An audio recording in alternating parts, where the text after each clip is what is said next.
요즘 도시 생활에 지친 사람들이 하나둘씩 시골로 내려가고 있다.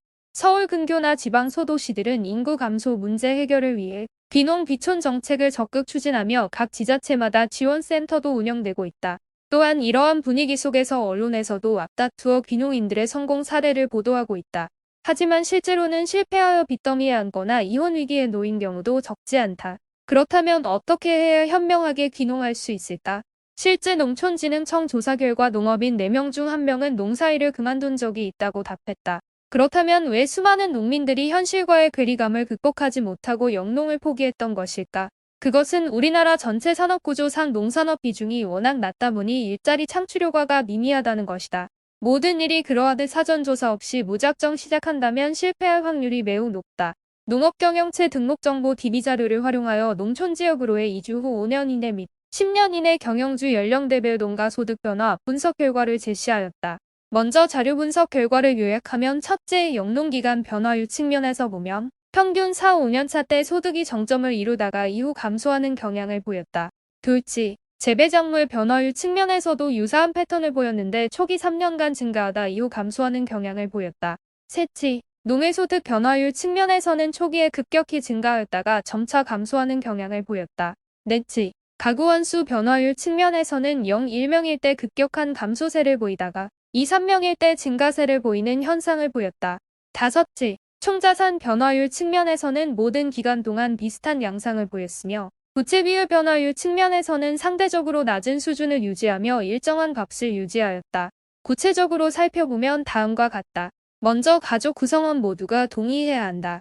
만약 부부 둘이서만 결정했다면 나중에 자녀나 부모님 반대에 부딪혀 계획대로 진행되지 않을 수도 있기 때문이다. 그리고 지역 선정 시 신중해야 한다. 무턱대고 연고지 근처로 이사했다가 적응하지 못하고 다시 돌아오는 경우가 많다고 한다. 마지막으로 최소 3년 이상 버틸 수 있는 자금 마련이 필수다. 농사라는 게 결코 만만치 않기 때문에 생활비 정도는 있어야 안정적으로 정착할 수 있다는 설명이었다. 무턱대고 시골 생활을 동경한다거나 막연한 환상만으로 접근하면 곤란하다. 먼저 해당 지역의 기후나 토양 특성 그리고 재배 작물 현황 등을 꼼꼼히 살펴봐야 한다. 그래야 농사 짓는데 어려움이 없고 수익 창출 면에서도 유리하기 때문이다. 다음으로 주택 및 농지 구입 여부를 결정해야 한다. 이때 부동산 시세 변동 추이를 잘 살펴보고 신중하게 판단해야 한다. 자칫 무리하게 대출을 받았다가 낭패를 볼 수도 있기 때문이다. 정부 역시 도시민 유치 지원 사업을 통해 적극적인 정책 지원을 펼치고 있다. 그럼에도 불구하고 여전히 현실적인 어려움이 존재한다. 우선 정착지 마련이 쉽지 않다. 농지 구입 비용 부담이 만만치 않기 때문이다. 마지막으로 영농기술 습득인데 이건 역시 단기간에 해결될 문제가 아니므로 시간을 두고 차근차근 배워나가야 한다. 총체적인 농촌 생활 적응 여부를 결정짓는 요소 4가지를 꼽아보면 첫째, 농사기술 습득 능력이다. 둘째, 지역 주민들과의 관계 형성 및 유지 능력이다. 셋째, 경제적 자립 능력이다. 넷째, 생산물의 판매 능력이다. 이 중 첫 번째와 두 번째는 개인의 역량에 달려있다. 물론 주변 환경 영향도 무시할 수 없지만 기본적으로 자기 하기 나름이라는 소리다. 다만 셋째와 넷째의 항목은 다르다. 먹고 사는 문제이기 때문에 혼자 힘으로는 역부족이다. 그렇다면 어떻게 귀농을 하는 것이 현명할까? 1.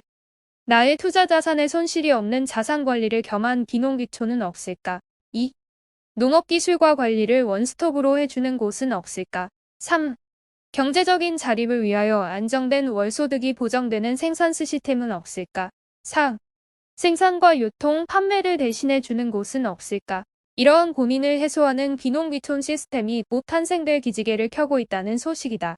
캐나다의 투자회사와 영국의 자관관리회사, 그리고 귀농인의 건강관리를 해줄 영국의 헬스케어 그룹이 제주에서 한국의 농업기술회사 안비오와 만나서 귀농귀촌인의 자산관리와 건강관리, 고소득 특작물의 기술지도 및 생산, 유통, 판매 관리를 하여 평균 월소득 450만원 전후의 안정적인 수익 보장이 가능한 평생 일자리가 제공되는 시니어 웰리스 밸리 시스템이 그것이다.